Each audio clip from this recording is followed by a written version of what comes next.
Ready? We're live.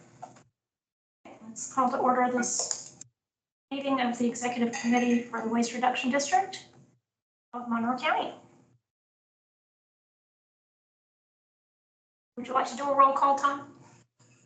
Okay. Jim. Piedmont Smith. Here. Gibson. Here. Have a quorum. All right, then we move to approval of Executive Committee meeting minutes from April 1st. There are a few little typos that I put in a revised document in the Dropbox. Then you had a couple as well. I do have a revised copy with all of those changes incorporated for signature today. Of the Executive Committee meeting from April 1st, 2024 with corrections. Okay. Or you can do a voice vote or roll call vote, either way. All in favor? Aye. Motion passed. And review of Board of Director meeting minutes. Again, I just noted a few typos. Put in the Dropbox version of this. Yeah, I got those and I've made those corrections for the draft. It's ready to go into the board meeting packet. Was there anything that looked off to you, Penny? I sent emails to Tom. Yeah, and I don't remember if we had anything in the board meeting, but you both sent me emails. All suggested corrections for both sets of minutes are incorporated. The RFP, I'm still going through and making corrections. Okay, so we can move along then to Resolution 2024-04 to amend the district approved vendor list. And aside from what's in the packet, I'm gonna, Mr. Goins noted, or he got here, told me he had noticed that on the list that's in the resolution, Rumpke is not on there. And that is an error on my part because they were on the list of vendors to be added when we did the vendor list in January. So that is just an oversight on my part. Okay. So given that the board has taken that action and I just neglected to physically put them on the list, I think moving forward, we just put them on the list. Yeah. But just so that everybody is aware and they will be on the list for the resolution that goes in the packet. But so. Thanks, Bill. So at any rate, for this resolution, the primary purpose here was to add two companies our compliance department has started working with, where we get court orders to go clean up properties that are just more than we're equipped personnel-wise and equipment-wise to take on. And in working with the county attorney's office, it is a situation where the order does allow us to put a lien on the property to recoup our costs.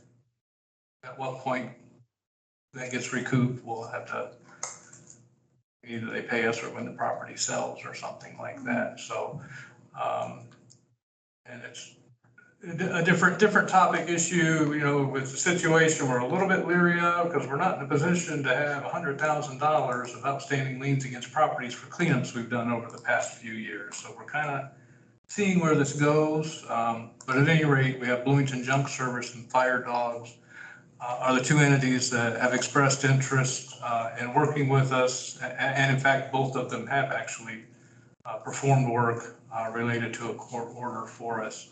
But moving forward, we're asking to put them on the vendor list because these are the two companies that we will reach out to when we get such orders to do whatever the order asks to be done. And then you can see additionally, asking to add Bluestone Tree. If you'll recall, a couple of months ago, we had a tree fall at Ord Road and Bluestone was the one that said we can get out there today, and thought they gave us a really good deal. So I imagine we hope to not have trees fall or tree issues in the future, but And then if they do, we need to have somebody lined up that we can get things taken care of. And then outside of the memo, this morning, it's just this morning we got all this finalized. I knew this was coming. AECom, who has done the statistical analysis for our groundwater, told us earlier this year that they're no longer going to be able to service us. We're not dollar-wise a big enough client. So we've had to find a new consultant to do the statistical analysis for us, which we have done. It's a company called Atlas out of Indianapolis that the staff from AECom that did our work in the past is familiar with this company and had confidence in them. IDEM expressed confidence in them. And that is, it's called Atlas. At any rate, we're going to have to add them, ask to add them to the vendor list as well. And additionally, as a part of this switch, we are taking over the software license for our data from a company called Sanitas. And so Is that one of our vendors? No, so we're going to also ask to add Sanitas onto the vendor list because it's an annual licensing thing. So there's going to be an annual cost. I think it's like $395 a year. What are we paying for exactly? It's the database that houses all of the groundwater result data. They will actually see it and people can review it. You can look Right. at it It's from just year we're to just year. we're owning the license. We're giving the rights to the license to Atlas, the new consultant group, and so they'll actually have the software and be the ones that have the data and know what to do with that data to produce the report that the state wants to see. And what's the name of that vendor again? Sanitas. That with an S? Yep.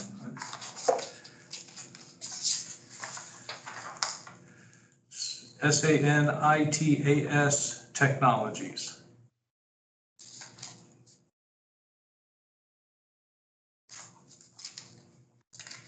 Okay. So long story short, in addition to the three vendors you see in the memo, we're also would, for the board meeting, like to ask that we add Atlas Consulting Group and Sanitas Technologies. I would like to say also that the county parks department uses bluestone and tree for things, and in part they use them because they have such big equipment when it's needed. Yeah, you can't say enough good about the service they gave us that day. We called them that morning, said we need help, and they had it cut up and removed by the end of the day. Well, that's impressive. Not to emergencies. Okay. Any questions on that? Will you be sending, well, one question. When they're court-ordered remediations, will you always call one of these two companies, or if it's small, will this? If it's small enough for us to manage, then our staff will do it. Okay, and then charge the entity. In general, 99% of the cases that we're in court with are going to be beyond what we can manage internally. How does the county handle that? Do they withhold, do they add it to a property tax bill? Or is it really only when they sell the It's a property? lien on the property, so unless the owner voluntarily pays it, we would not recoup the money until the ownership transferred. Except we had a situation recently where there was somebody that house was not in good shape, but basically we said there'll be a lien against it. Well, he managed to figure out how to pay off the lien so that he could take care of some other stuff that he wanted. So Yeah, it doesn't mean it could prevent them getting loans or getting other things from the property is. Yeah. The basis, yeah. All right, well, Not what you want to do, but yeah. It is what it is, and we'll, I mean, at least it's another tool at our disposal, albeit that potentially, has some negative consequences down the road, but, we'll keep moving forward until it gets to the point that it's financially untenable to continue, and we'll have to look at other options. But hopefully it doesn't get to that point.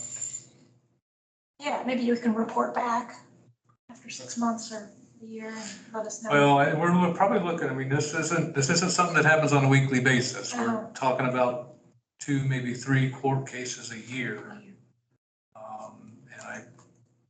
the biggest one was the one that Fire Dogs did. I think that was late last year, $4,000. So, we're not talking astronomical numbers here, but I guess we'll see it. if we don't recoup the money till the property transfers hands, we don't know how long we're gonna get, how long it's gonna be out there. Right. Well, I still think it would be beneficial to have an annual report of what our outlay is and whether we've gotten any reimbursement. Okay, we can look at setting that up.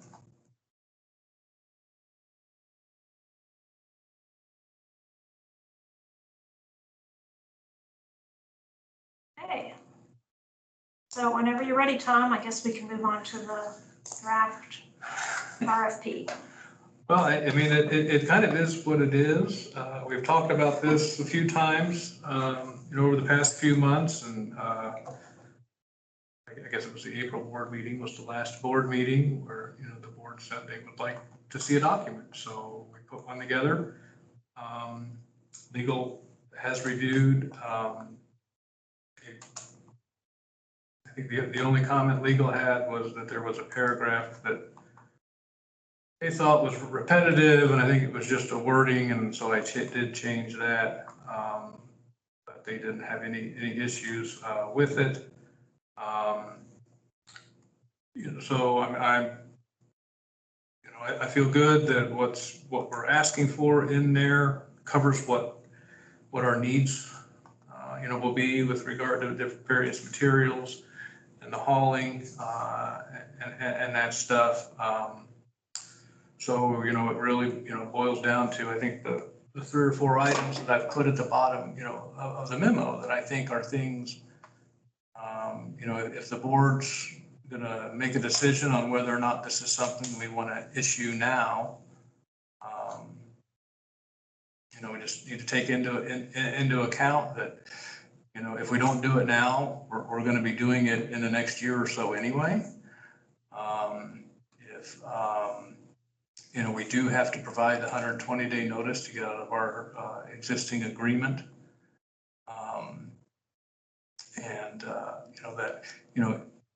We don't necessarily have to issue notice to Republic to issue the RFP. We could issue it, and if we get responses that we like, we could issue the 120-day notice. At the time we engage a new vendor with the understanding with them that the contract wouldn't start for 120 days. The flip side of that is that if we issue it without doing anything, Republic's free to submit notice to us. You're stuck with your RFP responses. If you get any. Huh? If you get any. Well, I'm pretty sure that. You don't think we'll get any? I think that we would get some. The Republic representative I've talked to said that, they'll submit a response, but you're not going to give us the option of take what you have or take this new offer. It's, so, and none of those are, to me, none of those are make or break issues, for the debt. If we issue it now and get the notice from Republic, we got 120 days to get through the RFP process, very doable. If we don't issue it and don't get anything and get the responses back and decide we don't like any of them, no harm, no foul. Just move on until the end of the existing agreement. If we get responses that we like, we issue, work with that vendor on a start date and issue the notice to get out of the existing agreement. Well, the second option you mentioned seems highly unlikely that we will go through the process, not get anything we like, and then be able to continue with the Republic contract until. Oh, no, I anticipate if we issue it and don't provide notice, Republic will provide notice to us. But I think that was clear to board members in the last meeting. Yeah, I think though so. too, that we've talked a lot about the fact that we're not getting what the market is offering for certain Right, recyclables. And I think we looked at the April board meeting at some data and estimates / projections of if the market's here, based on our tonnage, what are we looking at? And with Mr. Goings, we had some discussions about benefits of, separating ones and twos and plastics from everything else because of their market rate. And, our ability to do that is something we'd have to seriously look at. There's options out there in the recycling market now versus when the existing agreement was entered into are very different. As is the fuel market, fuel costs. And that, bottom line, if we go through this process and move forward with what we get, hauling costs are going to increase. That I just don't see any way around that. But we also potentially start to get rebates again on the recycling commodities. And if we look at it today and crunch numbers and say in the best case scenario, any hauling increase is going to be offset by the revenue from the recycling rebate. Well, that's great. 2 months from now, it may be a different story. That's just the recycling market. I guess I feel like even if it's a monetary wash, if there's more stuff being recycled, I would want that to happen. I mean, actually recycled. Well, Because You don't think Republic is recycling? not sure. Sorry. I don't have evidence either way. and I think we kind of touched on that a little bit before But too, the that, plastics itself. if somebody's paying you for the material, there's a little more confidence there that it's actually going to a recycler Yeah, that's true. and being turned into something new versus if you're paying a company to process your recycling. It's not that they don't provide us, the recyclers, the vendors that they're moving this material onto. But when you take source separated material and start to mix it in with single stream recycling, you increase the risk of contamination.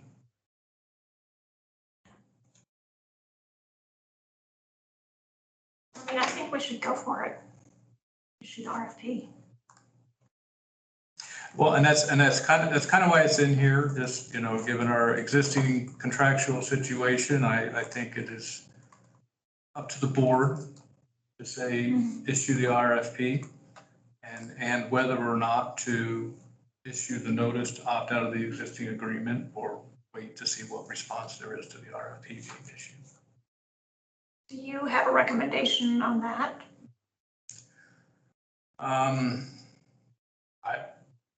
I would leave the ball in their court. Okay. I don't see that it makes a big difference. It just affects the timing of when a new contract would go into effect. Mm-hmm.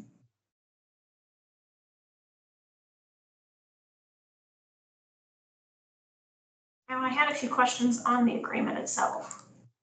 Okay, Can we move to that or is that? Can I address one question that Of course. Ms. Gissens brought up in email?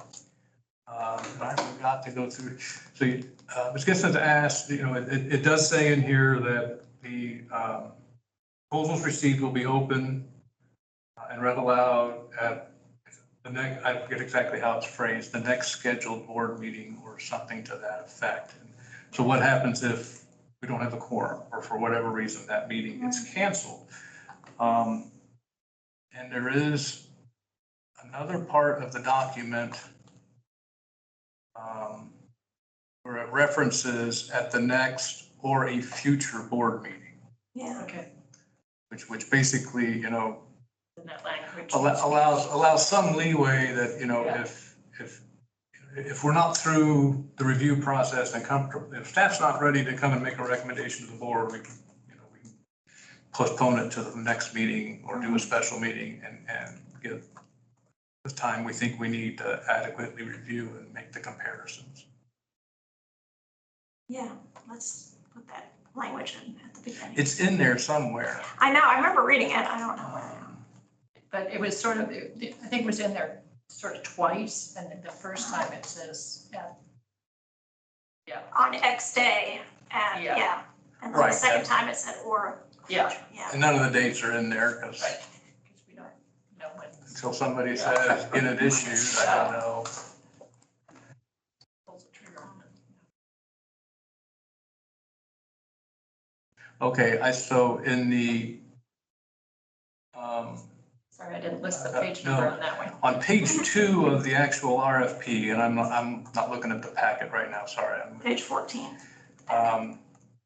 In the noted, public notice that is page 2 of the RFP, that's where it says, open and read aloud in the order they receive at the Waste Reduction Board of Directors meeting on whatever day at 4 p.m. And then,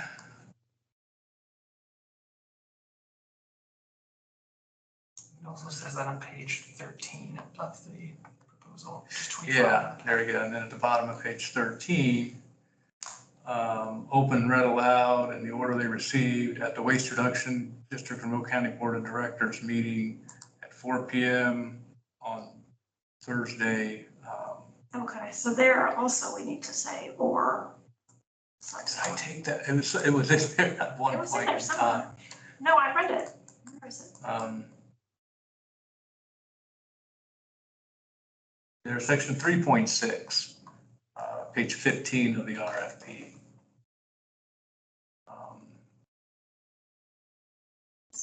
The regular meetings. Oh, the award may be made at the next.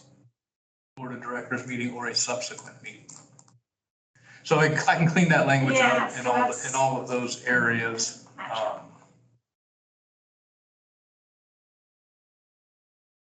It's just a protection, that's all it is. Well, no, and I agree. And I think that we should, at the time that it's issued, we should try to say, this is the meeting we're shooting for. But leave the language in there or a subsequent meeting or something to that effect. You So never that know. if something happens, there's not a quorum for whatever reason. It's a tornado. We have 6 people there and it's a 3-3 vote, or, who knows? That we have the ability to bring it back. Okay, so sorry, now you had other questions. Yeah, I just had a few questions. So, right up front in the introduction where you talk about, the recyclable commodities, should we specify, you say it later, but should we specify that the plastic containers number 1 through number 7 are not separated? To date, they're not. Yeah, Could be. right. It says that later too. Yeah. But do you think it's clear enough that the way, on this list, it's not clear to me. Are you talking about the bullet point at the bottom Yeah. of page 3? Yeah.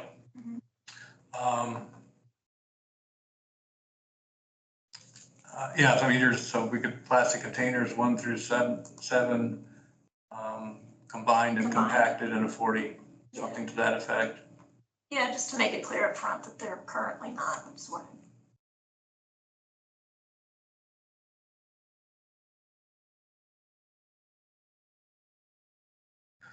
Mr. Goins? So I mean, just as an industry expert, not a representative of anybody in particular, what we just talked about is combined, commingled, what's the correct term to use there to indicate that our plastics 1 through 7s are all together? We use the term mixed commingle. If it just simply plastics, you may want to indicate this just mixed plastics, numbers 1 through 7. You think that would be better than combined? Because your other material is still separated, so you could possibly have opportunity for payback on the other material. Whereas if you Right. say commingled, that is all recycling mixed together. Okay, Oh, okay. okay. So we want the word mixed. So mixed and compacted. Okay.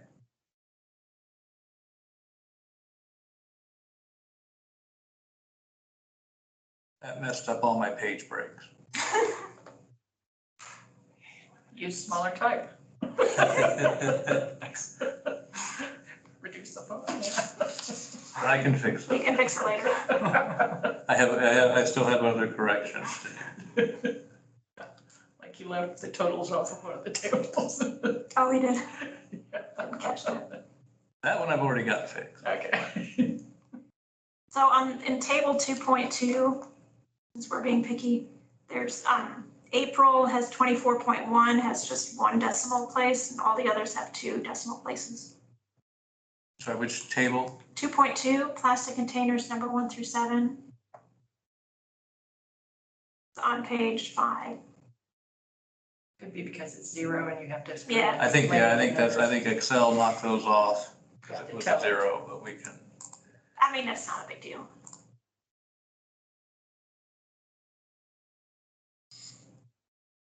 And do you want me to mention typos or not?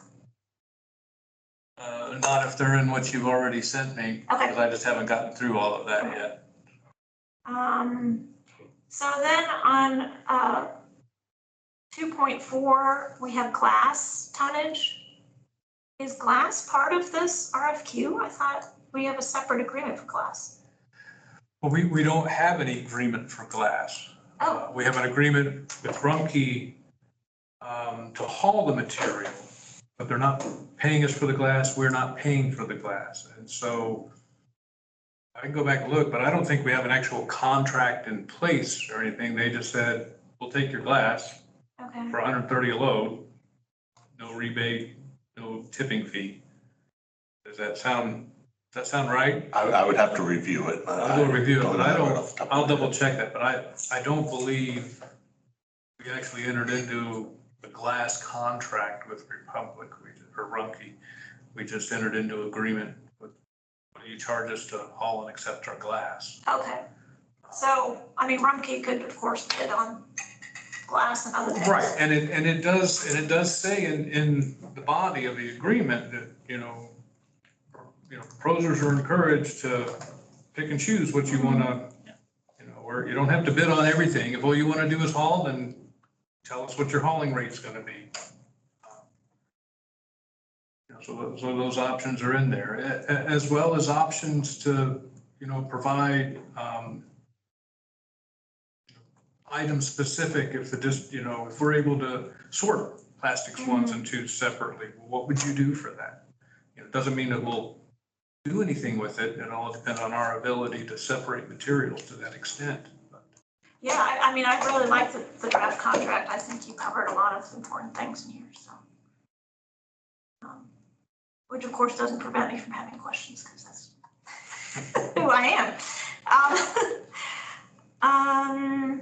A small thing, so then 3.2, which is page 14 of the contract, page 26 of the packet.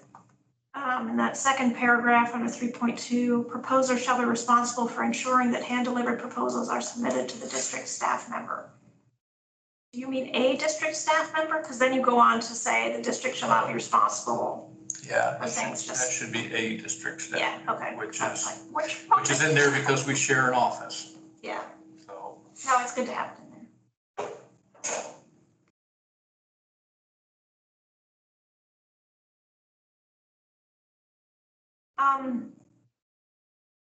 When it talks about surety, About what? sure. Oh, the surety. Surety? I actually had a question about that. It's in there because I've never done a bid or proposal with the district that didn't have it.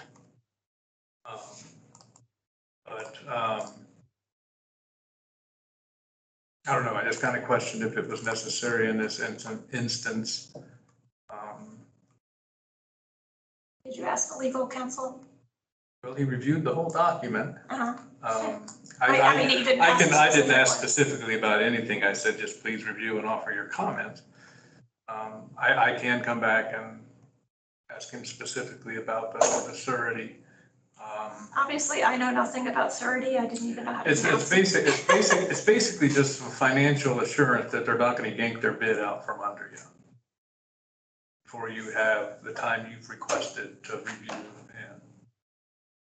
And then.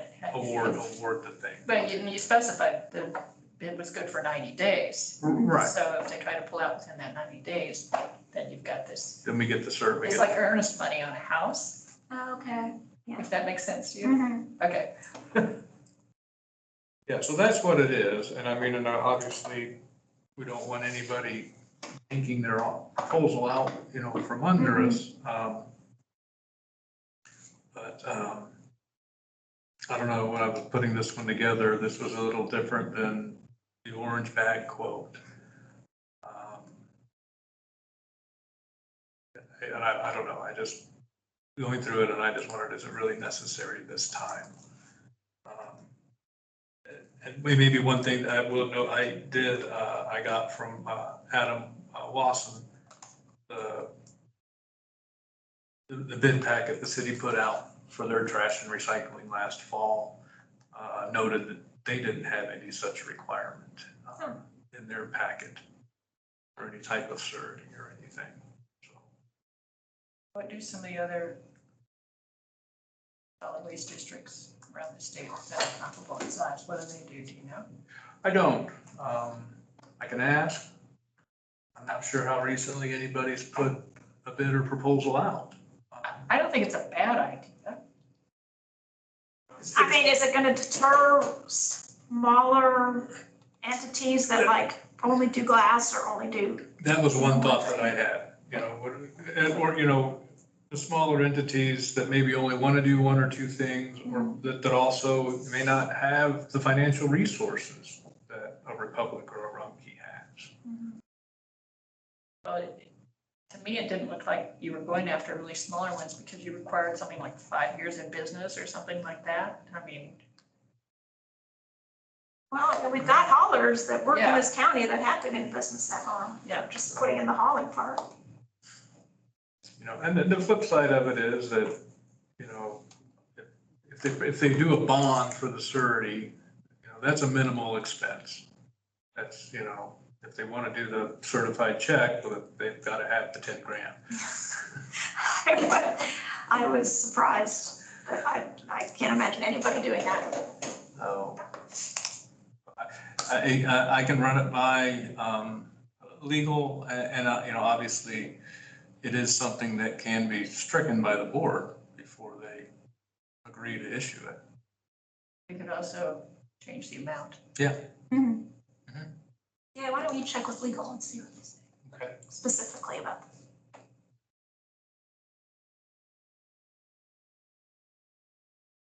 Does Kathy have any experience with these things as in her role with financial matters? Since she's here with us? Yeah. Don't mind to put you on the spot, but you're more of an expert than I am. Can you hear me? Yep. Yes. Okay, because it says I can't unmute but just to answer your question, not really. Most of what you said is just what I know, and it would just take checking into it to see, what better details.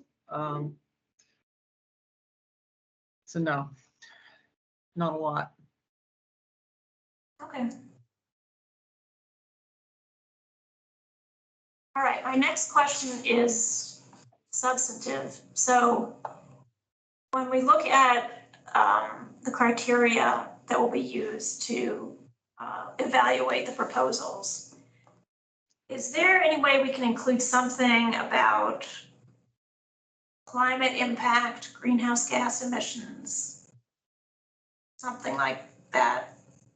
That would be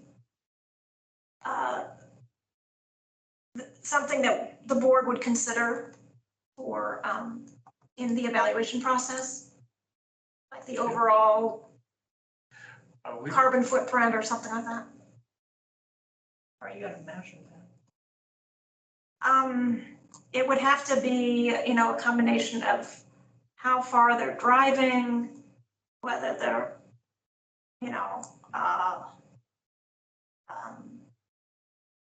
That should What be kind reflected of- in their hauling rate. yeah. Well, What section? I don't know. Oh, there's a section on that. There is. Is there not? I didn't see one. On evaluation. On evaluation, there is, yeah, page 21. And Joe, if you have any ideas, please chime in. I was thinking similarly of how it would be evaluated, Yeah, or what type of cases would fall into that category where that could be a component that could be compared between different bids. So still reflecting on the end. Yeah, I'll ask legal about that. I think, the board is, can use whatever, criteria they deem fit within the scope of the laws, well, discrimination and whatnot. I'm thinking hauling, they might do, okay, our hauling costs are a certain amount per ton per mile. But are we then gonna do the math as far as, okay, how many miles are they gonna haul this? Or Well, we could have them do the math. yeah, and we'll just, And then what, I guess, how is their facility, is it powered by, okay, this is pie in the sky, but do they have any solar? Do they, is it a company that is committed to some kind of sustainable? so you're looking for, Energy. I would just give them brownie points. you're looking for carbon footprint and sustainability initiatives. Yeah. And we can certainly look at putting something like that in there. I would, just, to note, that no matter who gets it, none of the materials, stay in Bloomington. Even if they're being baled here, then they still get loaded on a semi and shipped to, North Vernon, Indianapolis. Given the businesses we currently have and know about. Yeah, it depends on, who the chosen vendor is, dealing with as far as recyclers, at that time. And that could change. That could change, yeah. And it could change, and you get into situations where, Rumpke and Republic have facilities here, so they're gonna take the materials there, and either bale them and ship them out there, or load them into a bigger truck with other recyclables to go to a sorting facility. So in your experience, are hauling costs given like a flat rate per load, or are they per mile? Sorry, it's not. Historically, we've done a rate per load. Once upon a time, it was a different rate for each of our recycling centers. But for the past 10, 12 years, it's just been a flat rate regardless of which facility it originates from. But the other thing that you have is, take a local hauling company. Says, well, we can move the material, but since it's source separated, what if they want to take our plastics that's all compacted and, haul it straight to Indianapolis or North Vernon where there's a plastic recycling? That could be a proposal, right? That could be a proposal. And so how do you weigh that carbon footprint against another proposal that's going to take the material and haul it to one of the two local transfer stations where it may or may not get transported to another sorting facility before it goes to the recycler? Well, are we capturing that middleman in the RFP? We don't know that. Yeah, and it should all be reflected in the sort of the rates that they tell us, I think. But I'm not in this business. Yeah, and then they may want that flexibility to have a subcontractor or not, Yeah. depending. Well, it was just a thought. I don't know if it's feasible to put anything like that in here. Two things that came to my mind since you mentioned it are compliance issues. If there's a compliance history for any given hauler or processor, if we could compare those, or if there's a landfill ownership involved, it could be a matter of methane capture systems, whether they are or are not in place, would have an impact on their overall carbon footprint. But again, I don't really know, also not really in the industry, how accessible those things are and how practical it is, especially because I believe there will probably be 2 vendors that will own landfills. I mean, you do have, the last bullet point in section 7, Says any other consideration. any other consideration? That kind of But gives, if we don't ask for the information, then how will we know whether, I mean, wrong people probably say, yeah, we do methane capture and that makes us better, which is fine, but we don't know, if we're gonna evaluate on something, we have to be sure to ask for that something that we're going to evaluate on. I understand. Yeah. I'm wondering if, And compliance issues, is that something we could investigate? Like, is that part of due diligence? Through IDM, probably. Yeah. yeah, that we can, for facilities, we can investigate. For hauling, it might, I don't know how the BMV works with getting those types of records. But, yeah, for item, if the transfer station or a landfill has, compliance issues, that's readily available on the item. What if you have something like, what green initiatives has your company put into place? I mean, we could. Or sustainability initiatives. Yeah, I'm going back in, on section 3, the instructions to proposers, page 13 of the actual document.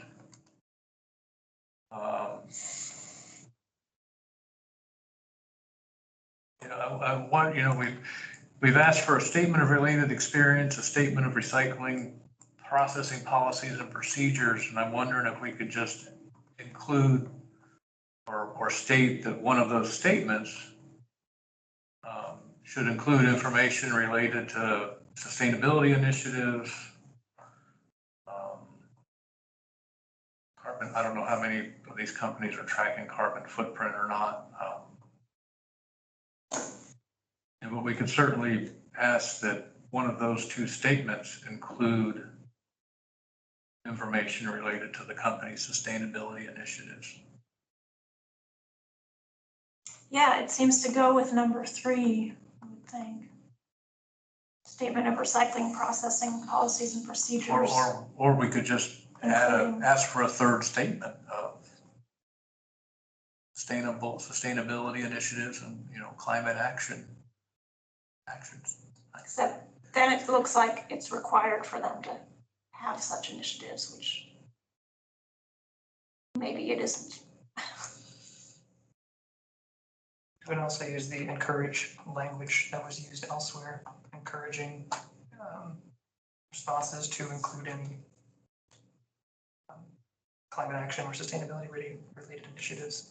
I don't know where would be the best place to put it in there, but that would make it neither a requirement nor necessarily one of the deciding criteria, But stating. just a request for the information. Or we could add it as its own, as a 3rd statement and just note that it's optional or something to that effect.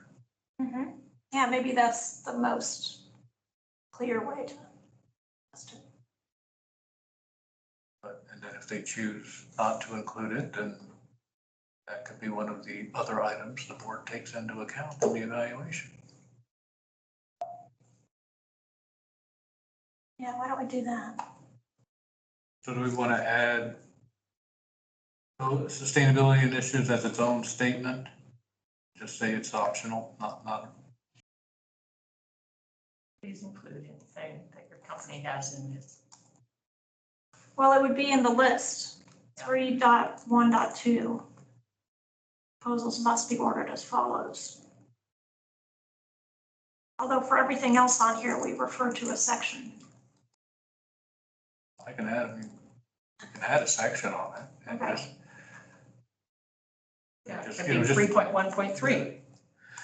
examples your company has, taken to. No, I mean, it would refer like number 3, statement of recycling processing facility policies and procedures.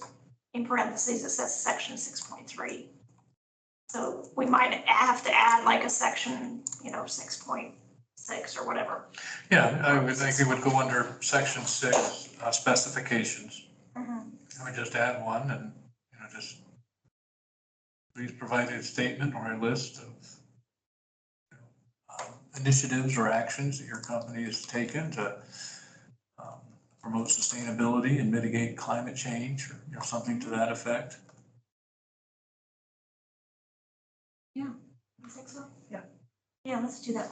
And just, but again, just because not everybody may have it, it needs to be an optional statement because not every potential proposer will have such policies or initiatives in place. I heard a week or two ago that Los Angeles now has its first electric fire truck. Wow. Yeah. That's expensive. I didn't know that was even possible with such Yeah, heavy so equipment. and I got to see a little video of it and it's really wild, like no side mirrors. They rely on outside cameras and then shows up on a screen on the drivers and all kinds of stuff. So I can imagine down the road, I'm not saying that, that there may be electric I'm just hauling vehicles. envisioning thousands of gallons of water and electricity. Yeah. But Bad combination. no, I mean, they pull up to a pump. I know. Or turn to the I'm hydrant. being facetious a little bit, but No, yeah. I'll have to Google that. I'd say that would be a unique kind of thing. Oh, yeah, That's something we might want to support if such a thing But exists. it's very expensive. It is, but in this instance, you'd be more likely to find a company that says they use LP or natural gas trucks. Mhm. Or biofuels. That's the crazy about biofuels, but. Dual, it's dual, sorry. Okay. Next point? You're not done? No. So equal employment opportunity / ADA statement. I imagine this is a template that you've used for everything. I wonder why there's no mention of gender and sexual orientation in here. Probably because, like you said, it's a document that's been regurgitated for a number of years and just never been updated. So it's not, But we can do that. I'm not sure where it came from. It is a template that just, depending on what request we're doing, the exhibit letter might change where it falls in the document, but otherwise it's pretty much the same document for every packet we've ever put in. But we can look at updating that. what do you think, Penny?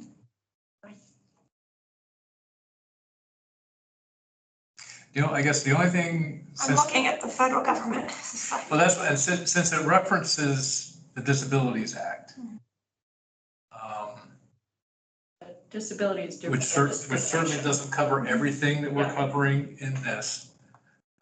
But we are messing, again, not messing with, we're, doing this in an effort to comply with some federal regulations. So how do those regulations address those demographics? But it can, I don't have an issue adding anything in there, so. Yeah, I would prefer to add it. Gender and sexual orientation. It actually says sex. Yeah, sex is in there, and I think it's referencing but sex also is more of a binary term. And now, now we have a number of different non-binary classifications for gender that people associate with, so. Can we change sex to gender and then add sexual orientation?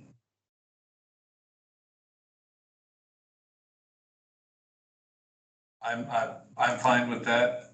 I will just want to confirm that still falls in line and wouldn't be something that the feds would say voids the document because it's not covered in the laws you're trying to set. I don't know. So you'll check. I with legal counsel. I overthink these things sometimes, but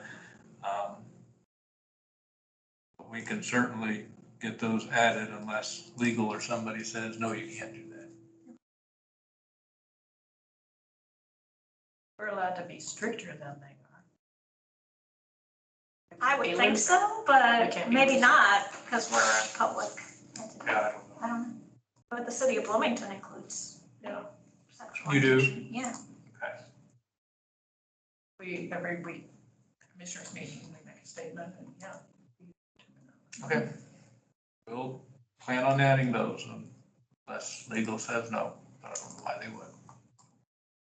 So we'll replace sex with gender and add sexual orientation. Tell legal they have to work with Isabel. There's a threat. Now I'm done, Con. I hope so. That's the last page. All right. Any other questions or comments on the RFP document? I sent you mine, so.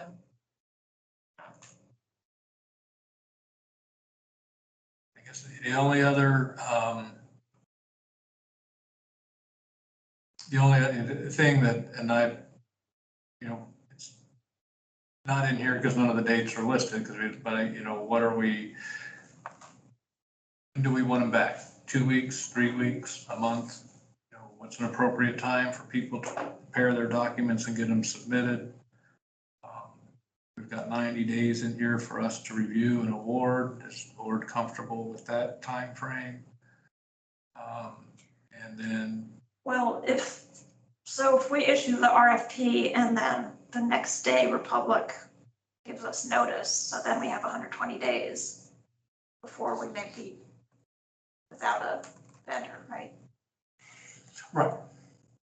So, no, I would say no more than 30 days then to Yeah. get the applications in. Right. Yeah. And I will make it work, but I am not necessarily looking forward to doing this RFP process and the budget at the same time. But we'll make it work. We could wait. I was gonna say, is there a reason to try to do them both at once? What if this went Well, I'm out just saying the timing of it, if in September? if at the board meeting, the board says, get this issued ASAP, then we're doing them both at the same Well, time. but I think there's another consideration. If we do this at a public meeting like that, the board considers it, then already it's out there for public. Yeah, And they may, so they Maybe we tie our should- hands. maybe we should delay putting it on the agenda if it's gonna be too much for staff. Well, we'll make it work, but. You always have, but the issue is what's fair Yeah, in the situation. And there's. Unless you feel a real need to move forward on this. Well, I mean, if it's something that we want to do, then why put it off? And there, and again, it's a lot to do at the same time, as the budget. But you could also say that these responses might influence our budget. Yep. uh-huh, good. So we're going to go ahead and move forward with the budget, based on an agreement that we have all intents of getting out of. Good point. Well, you weren't planning on taking a vacation this summer, were you? No. But at the same time, even at this point, you know, if we issued, if the board at the meeting next Thursday said, issue it, and I get it out the next day, we're still in the middle of the July to get responses back. The board's already seen the first draft of the budget. And, you know, historically, they voted on it in August. You know, so it's still gonna be hard to factor it into the budget. Yeah. But we could. But it wouldn't be impossible because it doesn't go to the county council until September or. Right. And we've, and I guess, you know, legally, I don't need the board's approval for the budget. Say what? I just need the county council's approval. But it's a lot easier to go before the county council and say, my board's on board with this. Especially since there's a member of the county council on the board. Well, there's You know, and three particularly, commissioners. like over the past couple of years where because of, you know, some, you know, I guess anticipated, you know, projects or other needs, we've done a deficit budget because we've tried to appropriate some of our surplus funds to do composting or to buy vehicles. Well, Whatever. the surplus keeps growing, so. So, well, right, it's not hurting us necessarily to do that. But if you're, you know, if I'm taking a deficit budget to the county council and can't say that my board has agreed to this, that's a hard sell. Wow, and it spreads out the responsibility, so it's not all on you too. So, you know, and the flip side of that is that we have those cash reserves, and if we put a budget together and we go through this process and our hauling cost triples, that's gonna suck, but we have the money in the bank to appropriate to cover it. Mhm. Yeah, and we could do an additional appropriation if that. Right, because what we, Math doesn't. right, because come what we together. won't have in the budget is, you know, if any potential revenue from recycling rebates. I can't, Predict.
are we back?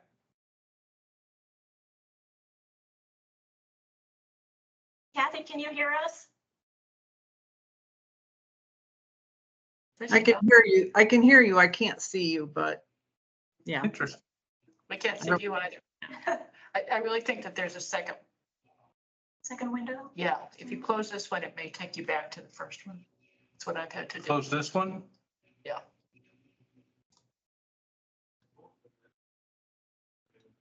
But you still are in Teams now. You still can't see us, Kathy? No, Weird. it's, TSD? it completely froze and that's, you were just just frozen. And so I thought maybe if I left the meeting and come back in, it would fix itself, but I can hear you. I just can't see you.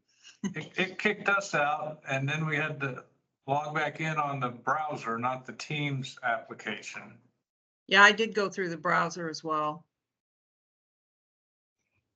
Click on the I see, camera. 2 WRDMCs in the meeting. Okay, well, we were in the meeting on Teams and it froze and kicked us out and then gave me the option to log back in on the browser. Is there any way to make sure that you can close Teams? Teams is still running, actually. Yeah. If you click that little chevron on the bottom right corner, This, to the left of that, between the microphone and yeah, to the left there, if you click that, and then you right click, you see the Teams on Oh, the bottom yeah. right corner. You may have to go to like a file exit or right click it from that little S bar. You right click there, there's the quit. Now it's actually. did that get us out? Yes, and you should have permission to turn on your camera, but if you don't for some reason, you can try rejoining. Well, it's on. We can see it. We can see the cameras of the room on our screen. When you Oh, click on camera, what does it say? I mean, I can turn the camera off and turn it back on. Click on the screen, actually, or click on what you see from us. Okay, now oh, I there can, you go. Now we're back. Of course, we're back. good work. Comedy interlude, non-technical expertise. Team effort. Oh, sorry, I thought I just jumped. So is there something that you want us to hear from Kathy about? Yeah, are we done with the request for proposals? So Yeah, unless anybody has anything else. we're gonna go ahead and have it on the agenda for next Thursday. I'm fine with that. And if, Okay. if the Republic takes it upon themselves based on, even if the board doesn't elect to move forward at the meeting to issue the notice, then it's here. So be it. I mean, the board could even say we want to delay issuing the RFP till after the budget's approved or whatever. With the caveat that if we get notice from the current vendor, 120-day notice, then staff is to issue the RFP upon receipt. We do something to that effect as well. We can talk about it at the board meeting. Sounds good. All right, All other items deemed appropriate. all right. No inappropriate items, please.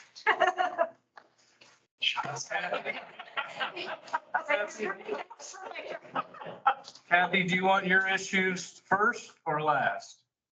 It doesn't matter. Well, let's start with an easy one then. I believe that if the executive committee is agreeable, One Sustainable Joe is prepared to provide an update for the Back to Earth composting pilot program at the June board meeting. Great. Okay, so we will add that to the agenda for the board meeting then. And then I thought there was something else, but well, Kathy, do you want to start or do you want me to start? This is a big deal. I can start. I We am, can't see you. Is that on purpose? no, my camera's on. Oh, yeah. My camera's on. It's showing here. I don't know. I can try turning it off and turning it back on just to see if it works, but Works for us. Yeah. yeah, can you see me now? There you Yes. Thank you. Brilliant. Okay, so I am going to be retiring as of October the 10th. Oh. I tried. Retiring down to 2 jobs. I do teach at Ivy Tech and I have my own business. So having another grandchild in September. So I'm going to spend some more time with them. So yeah, but I'm trying to give, and Tom's known this, for a little while, but not since the last board meeting or whatever. So I'm trying to make sure that we've got everything as running as smoothly with the new software, and that we have time to get someone to hire someone to replace me. And I have talked to Tom about the fact that I really, really like to be able to train that person a little bit, which obviously would mean some, 2 people in this position for a short time. But I honestly think that it would be, I think this position just in and of itself is something that there's a lot of pieces to it. And it's a 30-hour-a-week position, and you kind of have to get the right combination of things going there. And with the new software, I just think that it's definitely something that would be beneficial. I'm somewhat flexible on that time too. So not as flexible as Tom wants, which is 2036 or something. But it's like, so I don't have a hard and fast, I got to be out of here by this date thing. So, because I'm taking some time off in September when the baby comes, and a week or so, and then I'd like to come back and be able to get things kind of finalized and have somebody in place at that point so that I could work with them and make sure that things are running as smoothly as possible. And yeah. So. Well, thank you for giving so much notice. I think that's really helpful. I have 4 months to change. Yeah, it's I want to be as fair as I can possibly be. I know that there's a lot of moving parts there with things, but I think we can make it work, and hopefully we can find somebody that can keep it running as smoothly in the future. And I'll be around to be able to help, if need be, to consult or whatever. I thought it was important for the executive committee to hear that, since you will be involved in the hiring process of the replacement, so we can start talking about timing of, when do we want this position to start? When should we advertise for it? That's an interview schedule. Well, I love the idea of overlapping with Kathy so that she can do training. Yeah. Oh, yeah.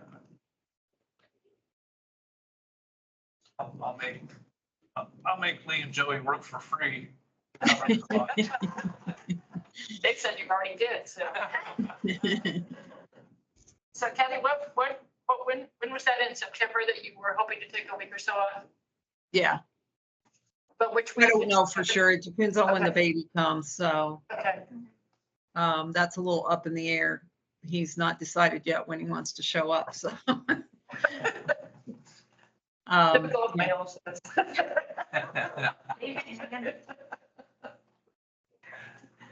All right, yeah. So that's that. And then, do you want me to, we were gonna give you an update on the transition to Lao, and it's gone, actually, it's a really good system. There's a lot of things that are really good, but it is a transition, and we knew that. We knew it was going to be that. And, there are a few hiccups here and there, but we've worked through a lot of things.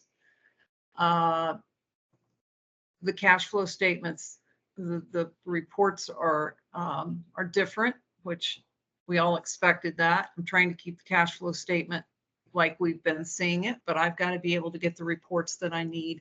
And I've been working with them to do that. I'm hoping to have the cash flow statements ready for the board meeting. I think I'm very hopeful that I can do that. So that's a good thing. The one issue that we do have is that there is an adjustment that we're going to have to make at some point.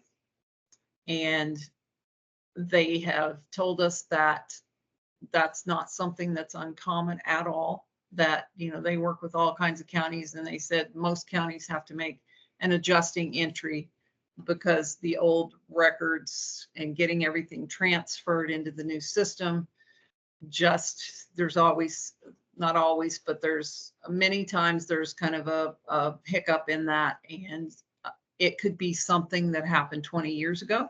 It could be something that happened 5 years ago, or it could be something that happened last year. We don't know. And we're working really hard. That's the one thing that we won't have that ironed out before the board meeting, but we're hopeful that we can get that to as minimal a number as possible. We've found a few things that we have not yet taken back to Lao that we think are going to substantially reduce the amount needed for that adjustment.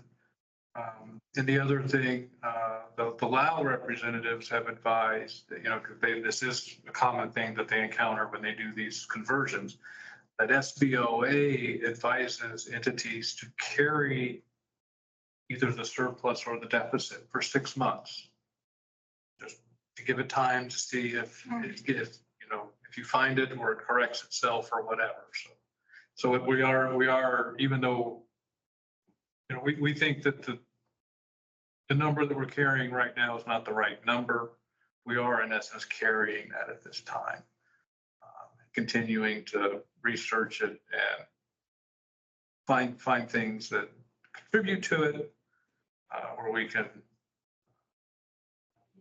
The goal is to whittle it down, but some things may increase the number and some things are going to decrease the number. But before the end of the year, that adjustment's going to have to be made. Right.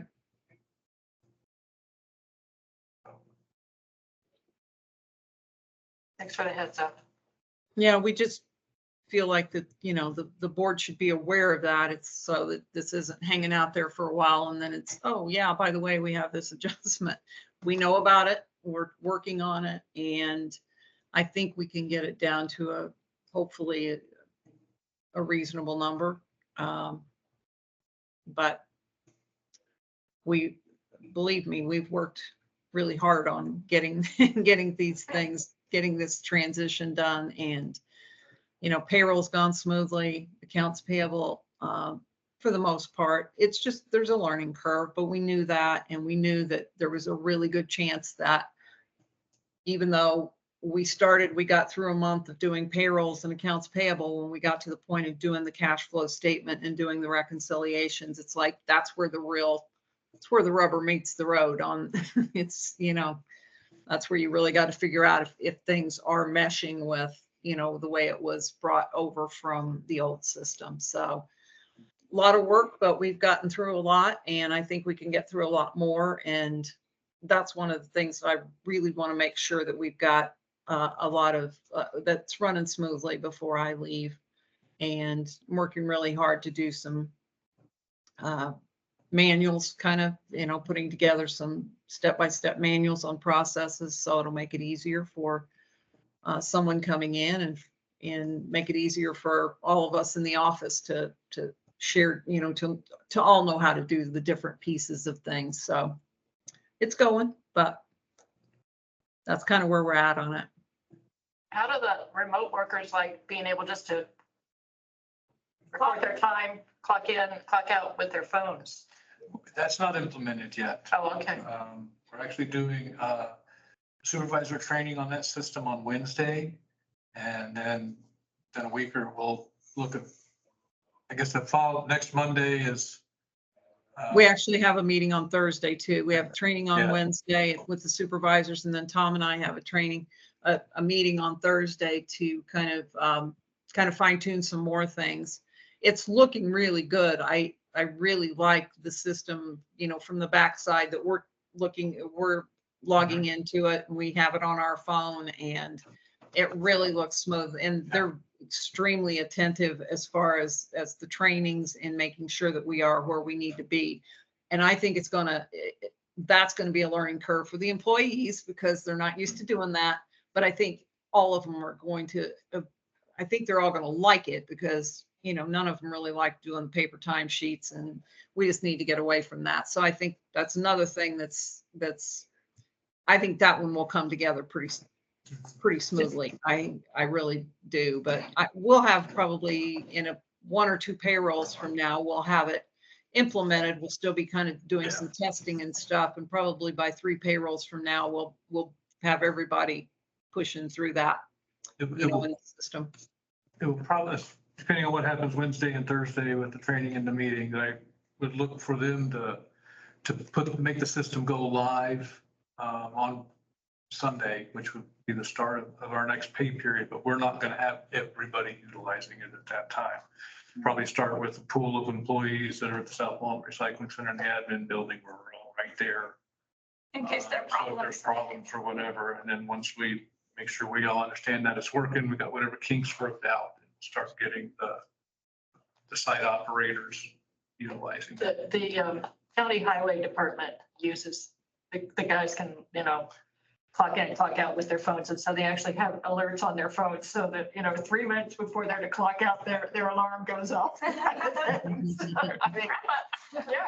yeah. So, I mean, they like it. Yeah. I think it's going to be good. And I like, again, she said it's going to eliminate the paper timesheets. On the back end of it, what WOW has already done for us is eliminate paper direct deposit receipts. The employees get those electronically. Obviously, they can be printed if they need to be printed. So we are eliminating some paper out of this process, which is nice to see. And they'll be Right. able to get their W-2s through that, through that system where they get their page stubs. They'll be able to go in there and get their W-2s. So it's going to be helpful at year end. And that's a really nice system. And we haven't had really much in the way of issues at all with the doc delivery. And the employees seem to be okay with it, like it pretty much, I think. So no, I haven't heard any complaints about not getting paper pay stubs. It's saving us postage because we had to mail several of those out. Obviously, we handed out the ones at South Walnut Street, but we had several we had to mail out every time. So we're definitely saving in different places with that system. Sounds good. Thank you for the updates. You're welcome. And I had one more, and I do remember what that is. I'm not gonna say names in a public forum, but I did get an email inquiry about the CAC toward the end of April. And unfortunately, I did not respond promptly. It took me about a week to respond to him, but I did respond, but I've not heard back from him. I just got an email saying, hey, I'm interested in the CAC. And I said, sorry for the delayed response, but please send me a brief letter telling us a little about yourself and why you're interested in the CAC, and get that to the board for consideration. I've not heard anything back. So we will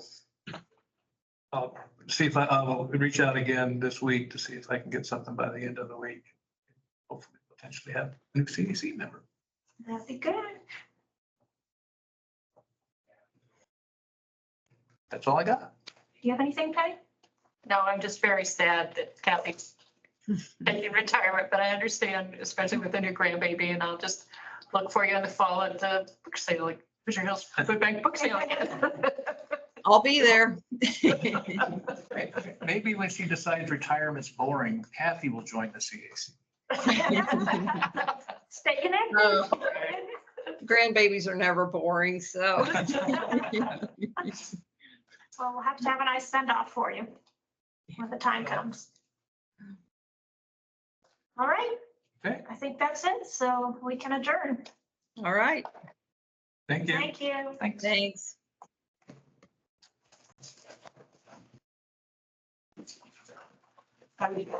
That's